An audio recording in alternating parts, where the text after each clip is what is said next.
Picture this. The journey ahead starts here together, and together we can build a brighter future. You are listening to Illuminating Hope, a podcast of Hope House. Welcome to Illuminating Hope. I'm your host, Tina Johnson. Today we're joined by Dr. Nicole Price, a leadership strategist, author, keynote speaker, and CEO of Lively Paradox. With a background in engineering, Dr. Price learned firsthand that empathy isn't something that you're simply born with. It's a skill that can be built. She now helps leaders and organizations strengthen trust, navigate change, and create high-performing teams through the power of intentional leadership. Her expertise has been featured in Forbes, CNN, MSNBC, Fortune, and Fox. Today I'm so excited that we have Dr. Nicole Price. Thank you so much for coming on the Illuminating Hope podcast. Thank you so much for having me. My goodness. So I read your book, Spark the Heart. And let me tell you, it did just that. It sparked my heart. So you write in your book about picking battles large enough to matter, but small enough to win. How do you decide which battles are worth it? My chief thought partner and coach really pushed for me to be clear on my values. And it was a hard exercise because when you look at a list of values, almost all of them seem like good ones that you would pick. Right. But he forced me to get it down to 10. And then once I got it down to 10, he forced me to get it down to 5. And then when he forced me to get it down to 5, he said, get it down to 3. That hurts. That hurts because things like family, that should be in there, right? Things like faith, that should be in there. But when I am honest about what guides me, it's humor, competence, and justice. Those are my 3. And when I am presented with one of the world's biggest challenges, I always run it through my values filter and say, is this mine to pick up because of what God uniquely designed me to do and what I value and what contribution I can make? And that helps me to decide. And it helps my no be no, and it helps my yes be yes every day. That's how I do it. In your book, you also write about losing your stepdad and going through a divorce that are deeply personal experiences. How do those moments shape your approach to empathy? I just wrote about this today, that much of the human experience has to come through grief, sadness, loss, and pain. That we have been taught that grief, sadness, loss, and pain are bad emotions, and that joy, happiness, those are good emotions. And we don't like to feel the bad emotions. And I want the listeners to imagine air quotes over here. But we need sunshine and rain. We need joy and pain. And those heartbreaking experiences have been the times in my life that I've gotten a chance, either pleasantly or painfully, to feel the range of human emotion. And as the heart breaks open, when you run into these things that your mind just can't work you out of, you have to grapple with the emotional. You have to grapple with the spiritual. And when you do that, it helps you connect more to other people. There's a researcher, Margaret Heffernan, who says that life is not about the bricks, it's about the mortar that connects us. And I love that line in her almost 20-minute talk, because feeling the range of human emotion is what has helped me to connect to other people, to help me recognize when other people are in suffering and to walk alongside them in that journey. So is that how you would define empathy, is walking alongside, maybe filling in someone's shoes with them? Yeah, it's been interesting to study empathy because I can get pretty heady about it. It's probably the topic I've read the most about now, of course. And what I want people to know is that there's different types of empathy, and it comes from different parts of the brain. So to talk about one sometimes can be too narrow, but at the expense of getting too heady on this topic, what I will say is walking alongside somebody so you can experience the world as they experience is empathy. It helps to build empathy muscle. But the two primary types that I talk about. One is feeling with you. You're sad, I feel sad. But the other is understanding your feelings. You feel sad, I understand what sadness feels like, but I am not necessarily feeling it with you. Me feeling sad with you is a very humanistic thing to do. I think there are times for that. There are certain researchers seem to think that there's not time for that I can't help you if I'm feeling sad with you. But I think there are times to be sympathetic with people, to grieve with people, to laugh with people. But if I'm trying to help you out of the hole, using Dr. Brene Brown's language, I can't feel with you because I can't be helpful if I'm feeling with you. It is better for me to understand what you're experiencing and then use that information to be more helpful to you. And one of my friends had bladder cancer, and when I went to go see her, she's crying, I'm crying now, she's trying to make me feel better. That's not helpful, right? Right. What is helpful is for me to see that she's hurting, sad, and in pain, knowing that I have no idea what it's like to experience cancer. And I know what sadness is. I know what it's like to be scared. I know what it's like to feel helpless. And in those moments, what would I need? And let me give my friend what she needs. And I can't do that if I'm crying with her. And that's the difference between affective or emotional empathy and cognitive versus mental empathy. One is more helpful to people when you're trying to walk alongside them. I've always thought that compassion is different than empathy as well. And I have deep-seated compassion. It comes from my roots. But empathy, I've always really been hard on myself when it comes to empathy because I have to be intentional to be empathetic. Does that come from trauma as a child? Possibly, I don't know. What are your thoughts on that? Well, I know you've listened to my book and I know you've heard me speak, so you already know that I have to be intentional about empathy too. And I think that's part of it. If you are walking through the world not thinking about it, you probably aren't being empathetic though, because it takes conscious thought to say, why would a sane, rational human being think, feel, and believe what they're feeling? And given that information, what do I need to do with it? You have to think about that in order to be able to do that well.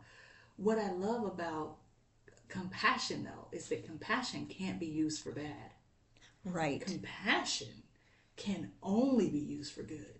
Empathy gets used for bad all the time. Did a TED Talk that said, what a pimp taught me about empathy. Saw that one. I loved it. And people laugh because they're like, girl, you don't know any pimps. But my neighbor growing up across the street was a pimp. And I was not close to him at all, but I just watched him. He understood people very well. He understood his clients. He understood the women who worked for him. He understood these people so well that he was able to manipulate them. When you are practicing mental empathy, it might sometimes feel like manipulation because you're using what a person thinks, feels, and believes in order to get them to do something different than what they're doing. And when I talk to people about that, they're like, oh, empathy shouldn't be used as a tool. And I'm like, well, it shouldn't be. But nefarious people are using it as a tool all the time. So what might it look like for a keynote speaker to be on a stage and understand that they need to inspire the hearts of people, and they are using the information about the audience to get them to do something different? What does it look like when a coach knows what a player needs and adjusts their style to give them what they need so they can get them to do what they want, get them to perform? I think we could do well to reframe how we think about the word manipulation. And that's where I think sometimes my engineering brain is helpful. We would manipulate metals. We would manipulate water systems. We would manipulate all kinds of programmatic content and machinery to get the outcome we wanted. And if the outcome is good and if the intention is good, I think we should rethink what we believe about the word manipulation. So then is it possible to empathize with somebody without agreeing Absolutely. with their choices or maybe the situation that they find themselves in? I have a friend who smokes. I don't smoke. I don't like smoking. But I understand why he smokes. I understand how he had his first cigarette. I understand that him being almost 10 years older than me, that smoking was cool. I understand what it means to really be addicted to something, even if the thing I'm addicted to is donuts, and have a hard time letting it go. I understand doing something that calms your nervous system, even if it's not great for you. Does that mean I agree with smoking? No. I just understand how he got there and how he is smoking. And I believe that part of what gets in our way is that instead of trying to understand people, we go, well, I just don't understand. I don't want to understand. Let me go talk to somebody else who sees it my way so I can explain to them how much I don't understand so they can tell me how they don't understand either. And we both can sit on our soapbox of misunderstanding and just go, what's wrong with those crazy people over there? Is that helping us? As Phil McGraw would say, how's that working for us? It's not. And so what does it look like to say, I vehemently disagree with someone, but I am going to do the work to understand how they got there? And even if the policy they're trying to advance is something different from what I would advance, even if the initiatives they're trying to push are different from the ones I would push, doesn't that information of me understanding them, understanding the people they're trying to sway, help give me information to do something different from what they're doing and to be just as effective, if not more? I'm just so fascinated that I never associated the word empathy with that kind of thought process, but that's exactly what cognitive empathy is. Which is one of the 5 types of empathy that you talk about. What then does it mean to listen for understanding and not accuracy? And how do we practice that? Because we talk a lot about being curious how somebody got where they're at, being curious about maybe what their life was prior to. So then listening for understanding, not accuracy. You know, I tell you, I have been in therapy a lot, and this is one that I got from my therapist, and she talked about this in the book. I am the queen of listening for accuracy. As an engineer, you're taught to listen for accuracy. You listen to something and you listen for the critical thing that stands out that's wrong so you can fix it. We've got 10 things to talk about. We agree on 9. My brain goes, what about the 1? That's the way my brain is designed. That's not helpful if we're talking about the mortar between the bricks.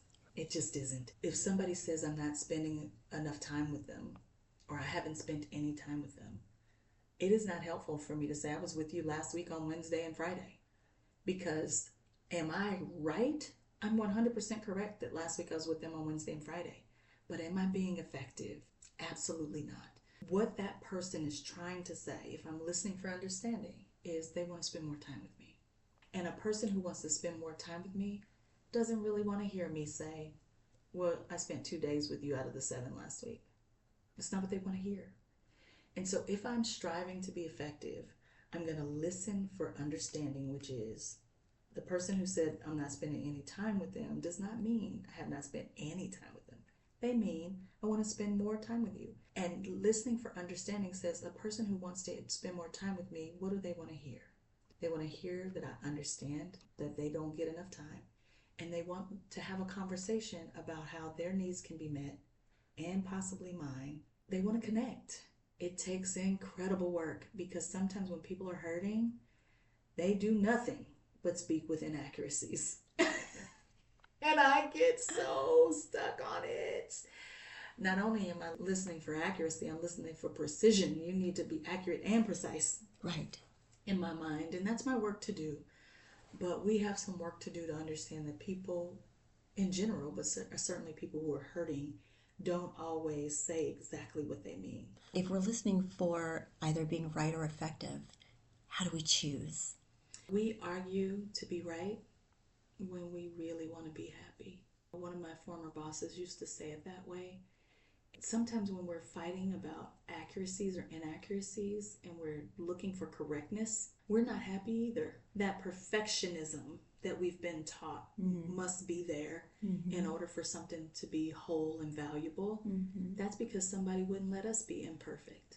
As we were preparing for this podcast, I had completely messed up the scheduling. And the way I was beating myself up about it, you showed me so much grace. And grace is what's necessary because humans are imperfect, and as Dr. Brene Brown would say, and we're enough. We are imperfect and we are enough. But in our quest to look like we are perfect in front of people, to show up so buttoned up, we sometimes end up hurting ourselves because we can't be perfect. So we try to be perfect, then we're not perfect. Then so we got to try to be even more perfect, then we keep failing. And so we try to be perfect and then we can't. And then we blow that pain through others. That's what we're experiencing with each other every day. And it's just like, let's get off of this ugly hamster wheel for a change. I am imperfect. You're imperfect. There's no such thing as a perfect human. There are gap areas for all of us. And if we can let that go, we can connect with each other on a very human level. And I think it would solve so many of our problems. I want to go back a little bit to a story you talked about in your book, and that was your friend Andrea. The story about her homelessness was very powerful. Heartbreaking for me. How did that experience influence your perspective on empathy in action? Yeah, so I think it's important for the listener to know that Andrea was my friend. So it's not like just some random acquaintance. Right. There were the three amigas in high school, me, Andrea, and Brandy. Yeah, that was so evident in your book. Yeah, this is not just some random person. We take pictures together, we go to the mall together. This is my friend. Yes. She went to a different college than Brandy and I, and so we lose connection. In today's, I'm old, so back then, if all you got is the phone, but you lose a little bit of connection, but we were still connected. And I had a baby, she had a baby. I had a little bit of postpartum depression, but it was minor, it's mild. She had postpartum depression that was really severe. Her second baby, postpartum depression turned into paranoid schizophrenia. And she ended up being homeless. And one day, this is so embarrassing for me.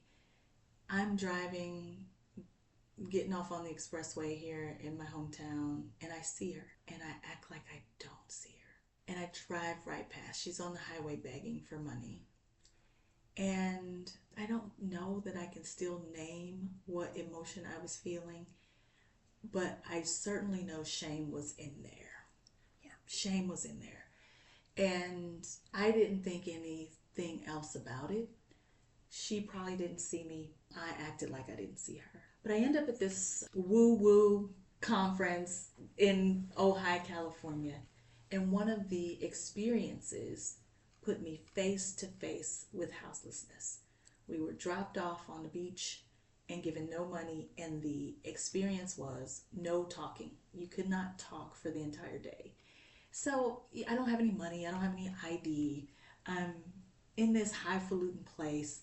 I don't feel comfortable around quote unquote normal people. So I just hang out on the beach. I'm just sitting on the beach, just waiting for the hours to go by.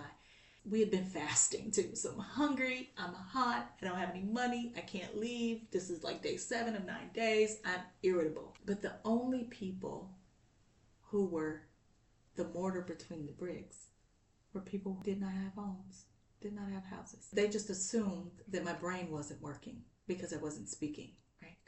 And so there were people who were like, would you like an apple? Because I can't ask for anything. And I meet this man who does not have a home. He is wild out of his mind, but he talks about a love he lost. And I know what it's like to lose love. He talked about his mom dying and the grief he felt with that. And I recognize that grief.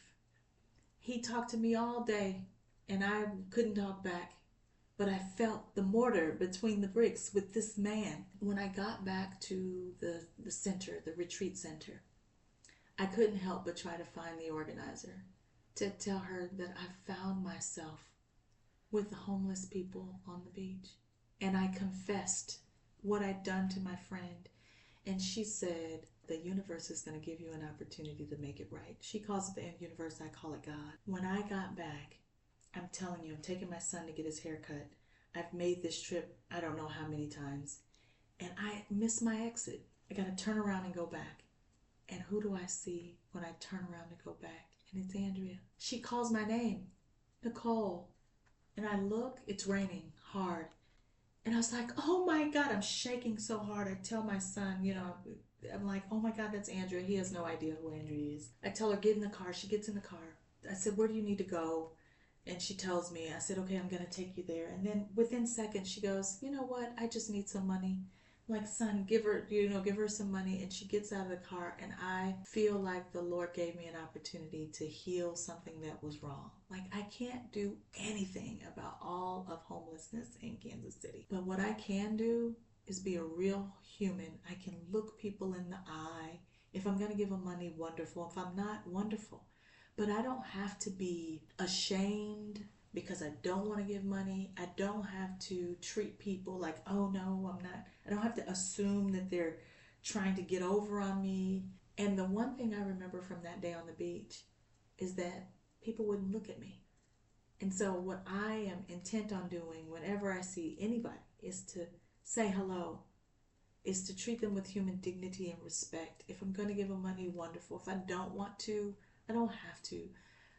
But dignity, everybody deserves dignity because, but for the grace of God, there go I. Mm-hmm. What if we were in different spots? Mm-hmm. And me having my son had done the same thing to me. That's a really long way to just say, I found myself drawn to just the basics of the human experience on the beach in Ojai that day. Was that the point from where engineer Nicole Price became Dr. Nicole Price, author and speaker? An empathy revolutionary. I think what God has done is given me little breadcrumbs along the way to help me. The biggest event, I think, was me finding out that my dad was not my dad. I don't talk about this in the book, but it's critical to this book. I write my books in reverse, write the whole book, and then I come back and write the introduction. It is beyond me that people can introduce a book they have not written yet. I outline the book, write the book, then come back and do the introduction. And this book, Spark the Heart, was an intellectual exercise. The research is solid. The stories about how I have gotten it wrong throughout the years are accurate. I had never really run into something my mind could not work me out of until I learned that my hero, my dad, the man who I thought I am his favorite, was not my biological father. I'd written the whole book. Before I'd written the introduction, I learned this. My hair starts to fall out. I am experiencing all kinds of traumatic, anxiety-induced things that I'd never experienced before. My skin feels like it's on fire. I can't work. I can't focus. I'm forgetting the names of people. I know their names. And you probably know this in the work that you do. You probably see this happening with people. But I am not getting results from cognitive behavioral therapy. Talking. It's not working. And so I end up with this person who does somatic therapy. Mm-hmm. And he's helping me release the trauma from my body. And in that experience, that's where I learn that grief, sadness, loss, and pain are ways to connection. Right. That you can't just push yourself through it, that you have to feel it, experience it. You're not going to die, even though it feels like death. It feels like death. Nobody wants to go there because it feels like I'm going to end up not being able to get myself up and out of this hole of an experience. When I was going through that, I realized, oh, I am a feeling person, not a thinking person. We all are feeling beings, not thinking beings. I had to go back through the book, and the publisher's like, oh my God, what are you talking about? We have a release date. What are you talking about? But I went back through the entire book, and it's all still right. It's just, it's not an academic exercise. I actually feel the words on the page.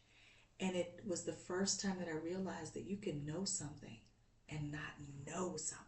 So the very first chapter, including the introduction, are Nicole feeling being. I didn't make any changes throughout the rest of the book, actually. Mm-hmm. It's still very much accurate. It's just more precise. I love it. More transparent. More transparent. Real. I read your June 2026 newsletter, and on this podcast we talk a lot about relationships, healing, what it means to feel truly seen. I want to start with a question you raised in your 2026 June newsletter. Can empathy be taught, especially for people who have never experienced it in a healthy way? Kind of a caveat to that for survivors, maybe, of domestic violence. They may have their feelings dismissed, minimized.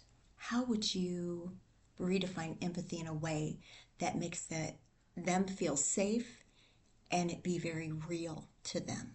Effective or emotional empathy is the easiest for us to access. Dr. Jamil Zaki wrote a book called The War for Kindness. I geek out on this because he's right. Like, if you smile at a baby is going to smile back. If you are crying in front of a 2-year-old, that 2-year-old is going to want to know what's wrong, might even cry with you, we'll pat you on the back. We all start out there, and then life happens. We get harmed, we get hurt, and so we shut that part off. We don't have permission to feel in that way, so we think either you're born with it or you're not. What I've come to know, almost all of us are born with that in certain levels and amounts. But cognitive empathy, all of us can learn it. The entire book is about things we can do to build our empathy muscle, to stretch. But it does take intention. It's not going to just happen. You're not going to learn it by osmosis. But here's what I do know. You will learn pleasantly or painfully. I tell folks all the time that I would never say that I wanted the death of my mother to happen in the way that it did. But would I be doing this work without it? And the answer is an emphatic no. There's a scripture in Genesis 50. And for those people who are not faith-filled, please forgive me. I can't help it. It's just, if my coach would have let me pick 5, faith would be in the top. So don't hold this against me. This is the body of work that guides me. This doesn't have to guide you. But there's this guy named Joseph, and this is a story in the Bible. His brothers turn against him. They set out for him to die, actually. He ends up in this pit. They sell him off into slavery. They realize they can make money off of him. While he's enslaved, he still ends up doing amazing things, and then somebody lies on him. He ends up in jail, in prison. The gift that he has still shows up, even in prison. He's interpreting dreams and finding favor, even in prison. He ends up being the right hand to Pharaoh, the king. And his brothers come back. They need him. He says in Genesis 50, there's this one verse, verse 20, he says, "What you intended for bad, God intended for good, because many lives would be saved because of the life that I had lived." And when I think about what I'm doing today, I have saved many a life as a chemical engineer, cleaning up water, cleaning up air. I have saved lives, quite literally. But I have no idea how many lives have been saved because a leader has shown up in a more empathetic way. I have no idea how many lives have been saved because Hope House has shown up in a more empathetic way. I have no idea because a warden in a prison is showing up in a more empathetic way, or that a politician is more empathetic, or a teacher is, or a preacher is. I have no idea. But I know that because my heart has broken wide open, that there are thousands of people who are showing up in more empathetic ways and therefore are saving lives. And I can't even touch it. I have no idea how to touch it or put my mind or put my arms around it. There are days when I'm traveling on a plane and somebody will say, "You're Nicole Price," and I'm like, "I have no idea how you know me." And they'll say, "I listened to your podcast about this thing." Sometimes I don't even remember. It's because of the grief, sadness, and loss that I've had, because of things like the death of my mother, because of things like finding out my dad was not my dad, because of this ridiculous exercise on the beach, because I've shined a light on the most shameful experience in my whole life, and that is me turning my back on my best friend. I just hope that the testimony of my life is an example for other people, that if somebody like me can do this, anybody can. My life has changed for the better just having this conversation with you. I certainly appreciate you coming on today. Thank you so much for having me. I believe that any one of us can be the spark of empathy that is the catalyst for an entire revolution, if we would be willing to step into that role. I don't know that I think it's me. I think it is the person who's listening right now.